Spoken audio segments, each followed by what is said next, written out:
ग़ज़वा हुनैन में मुसलमानों की फतह हो गई थी और नबी सल्लल्लाहु अलैहि वसल्लम अपने असहाब के साथ एक खेमे में बैठकर जंगी मामलात पर गुफ्तगू फरमा रहे थे कि एक सहाबी खेमे में दाखिल हुए और अर्ज किया, या रसूल अल्लाह, जंगी कैदियों में मौजूद एक औरत आपकी बहन होने का दावा कर रही है।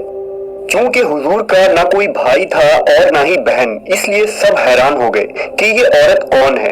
रसूल अल्लाह सल्लल्लाहु अलैहि वसल्लम ने फरमाया, उस खातून को अंदर लाया जाए। खातून खेमे में दाखिल हुई और हुजूर की जानिब मोहब्बत भरे नजरों से देखने लगी। ये औरत कौन थी? तारीख में इस औरत के मुतालिक क्या लिखा है? क्या नबी सल्लल्लाहु अलैहि वसल्लम के वालिदैन के मजीद औलादे थीं? इन तमाम पुरतजस्सुस सवालात के जवाब आज हम इस वीडियो में जानेंगे। फतह मक्का तक जजीरा अरब में आबाद तकरीबन तमाम कबीले इस्लाम में दाखिल हो गए थे और नबी सल्लल्लाहु अलैहि वसल्लम की इताअत कबूल कर ली थी, सिवाय कबीला बनु हवाजिन और कबीला बनु सकीफ के। लिहाजा जब इन दो कबीलों के सरदारों को ये खबर मिली कि हुजूर सल्लल्लाहु अलैहि वसल्लम और उनके साथियों ने मक्का भी फतह कर ली है और अब अरबों का सबसे बड़ा कबीला कुरैश उनसे मुकम्मल शिकस्त खा चुका है, तो कबीला हवाजन और सकीफ के सरदारान हुनैन नामी मकाम पर अपनी अपनी फौज लेकर जमा हुए और आखिरी मर्तबा नबी सल्लल्लाहु अलैहि वसल्लम के इस मिशन को रोकने की कोशिश के गर्ज से जंग का आगाज किया। ये शव्वाल 8 हिजरी यानी साल 630 ईस्वी का जमाना था। जब हुजूर को इसकी खबर हुई तो आप 10,000 सहाबा मक्का से और 2,009 मुस्लिमों को लेकर हवाजिन की जंग के लिए रवाना हुए। नबी सल्लल्लाहु अलैहि वसल्लम खुद इस जंग के रहनुमा थे।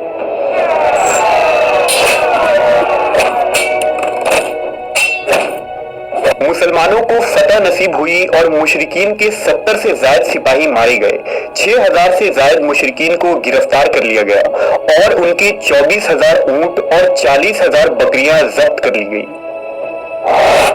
बनु हवाजिन और बनु सकीफ के कबाइल के उन कैदी औरतों में एक बूढ़ी खातून भी थी। रिवायतों के मुताबिक जब सहाबा का एक दस्ता उन्हें गिरफ्तार करने पहुंचा तो उन्होंने कहा, क्या तुम मुझे कैदी बनाओगे? मैं तुम्हारे सिपहसालार और अल्लाह के नबी की बहन हूं। सहाबा इकराम हैरान रह गए। उन्होंने इस बूढ़ी खातून को नबी सल्लल्लाहु अलैहि वसल्लम की खिदमत अक़दस में पेश किया। जब ये खातून हुजूर के सामने आई तो आपकी जानिब मोहब्बत भरे अंदाज में देखने लगी और बोली, ऐ अल्लाह के रसूल, मैं तुम्हारी बहन शीमा बिनते हारिसा हूँ। नबी सल्लल्लाहु अलैहि वसल्लम ने माजी की यादें टटोलते हुए फरमाया, हाँ, बनी साद में मेरी एक बहन का नाम शीमा था। इस पर वो खातून जल्दी से बोली, या रसूल अल्लाह, एक मर्तबा जब हम लोग अम्मा हलीमा सादिया के घर खेल रहे थे तो आपने मेरी पीठ पर काट लिया था, जिसका निशान आज भी मौजूद है। ये जुमला सुनते ही हुजूर को अम्मा हलीमा के घर गुजरे बचपन के वाकयात याद आ गए। ये वही बहन शीमा थी जो आप सल्लल्लाहु अलैहि वसल्लम को हर वक्त गोद में लिए फिरती थी। आपकी सुनाई हुई लोरियां, प्यार और मोहब्बत की बातें हुजूर की जहन में महफूज थी। हुजूर सल्लल्लाहु अलैहि वसल्लम की यादें ताजा हो गई। दरअसल मक्का के काले संगलाख पहाड़ों के अकब में मशरिक की जानिब जरखेज बागात, सरसब्ज शादाब पहाड़ों के दरमियान बहते चश्मे, लहलहाती फसलें और हसीन वादी थी जिसे ताइफ कहते थे। यहाँ कबीला बनु सकीफ और बनु हवाजिन आबाद थे। ये लोग खालिस अरबी जबान बोलते थे, जिनकी जबान फसीह और बलीग थी।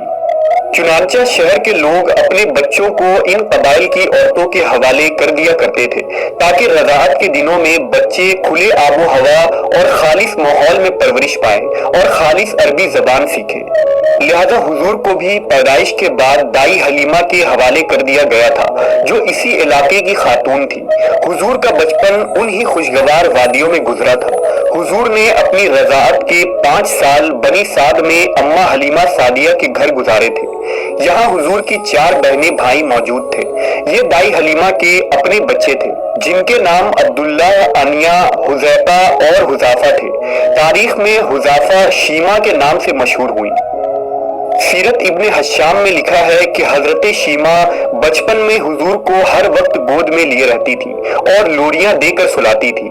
इस लोरी का तर्जुमा यूं है कि ऐ हमारे रब, हमारे लिए मोहम्मद को बाकी रखना ताकि मैं उन्हें सरदार के रूप में देखूं, और ऐ अल्लाह उनके दुश्मनों और हासिदों को जलील और रुसवा करना और मोहम्मद को दायमी इज्जत अता फरमाना।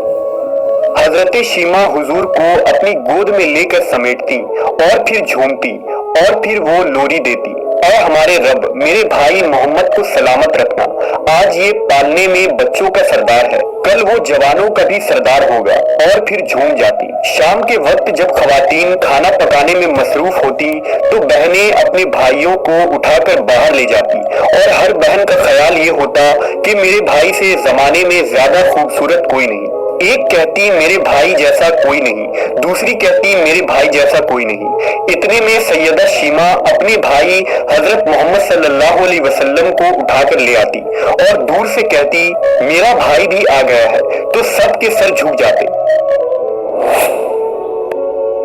सीरत की किताबों में दर्ज है कि हजरत शीमा शदीद गर्मियों के एक दोपहर हुजूर को बाहर ले गई। अम्मा हलीमा को फिक्र लाहक हुई तो वो उन्हें तलाश करने बाहर निकली। देखती हैं कि शीमा आप सल्लल्लाहु अलैहि वसल्लम को गोद में लिए ये शेर पढ़ रही हैं, ये मेरा वो भाई है जो मेरी माँ से पैदा नहीं हुए, लेकिन मैं उन पर अपने मामू और चचा फिदा करती हूँ। अम्मा हलीमा ने फरमाया ऐ शीमा उन्हें इतनी शदीद गर्मी में लेकर क्यों आ गई हो? अर्ज किया अम्मा जान उन्हें गर्मी नहीं लग रही है, क्योंकि धूप से हिफाजत के लिए उन पर एक बादल साया करता रहता है। जब ये चलते हैं तो वो बादल भी चल पड़ता है, और जब ये रुक जाते हैं तो बादल भी रुक जाता है। इस तरह वक्त तेजी से गुजरता रहा, दिन महीनों में और महीने सालों में बदल गए। हजरत शीमा जवान हो गई और उनकी शादी बनु सकीफ में कर दी गई। 5 सालों बाद हुजूर वापस मक्का चले गए। जब नबी सल्लल्लाहु अलैहि वसल्लम ने मक्का में दावत तबलीग का आगाज किया तो हजरत हलीमा कई बार मक्का और फिर मदीना आई और हुजूर से मुलाकात भी की, लेकिन शीमा से आपकी कोई मुलाकात ना हो सकी। अब इतने अरसे बाद बहन को कैदी की हैसियत से अपने सामने देखकर हुजूर की मोहब्बत उमड़ पड़ी और आंखों से आंसू जारी हो गए। बहन के इस्तकबाल के लिए उठे और अपनी चादर जमीन पर बिछा दी और उन्हें अपने पास बिठाया। दोनों देर तक बचपन की यादें ताजा करते रहे। सहाबा किराम इर्द गिर्द खड़े बातें सुन रहे थे और उनकी आंखों से आंसू जारी थे। तारीख याकूबी के मुताबिक रसूल अल्लाह सल्लल्लाहु अलैहि वसल्लम के साथ सैयदा शीमा की बातचीत के दौरान उन्होंने हवाज़िन के कैदियों को रिहा करने की दरखास्त की, लिहाजा हुजूर ने हुक्म दिया कि कैदियों को फिदिया लेकर उन्हें रिहा कर दिया जाए। हुजूर ने बहुत सा माल, चंद ऊंट और दीगर मवेशी अपनी बहन को इनायत फरमाते हुए ये पेशकश की कि अगर वो चाहे तो मदीना में ही रुक सकती हैं, लेकिन उन्होंने वापस अपने कबीले जाने की ख्वाहिश की, जिस पर उन्हें निहायत ही इज्जत और एहतराम के साथ उनके घर रवाना कर दिया गया। कैदियों की रिहाई के बाद कुछ सहाबा किराम नबी सल्लल्लाहु अलैहि वसल्लम की खिदमत में हाजिर हुए तो आपने फरमाया जब भी मैं कैदी रहा करता हूँ तो मेरी ये आदत है कि मैं तुम लोगों से मशवरा करता हूँ, लेकिन आज मैंने ऐसा नहीं किया और कैदियों को आजाद कर दिया। सहाबा ने फरमाया या रसूल अल्लाह आप जो चाहे करें। हुजूर ने फरमाया जानते हो मैंने ऐसा क्यों किया? सहाबा ने पूछा तो आप सल्लल्लाहु अलैहि वसल्लम ने इरशाद फरमाया मेरे दरवाजे पर मेरी बहन आई थी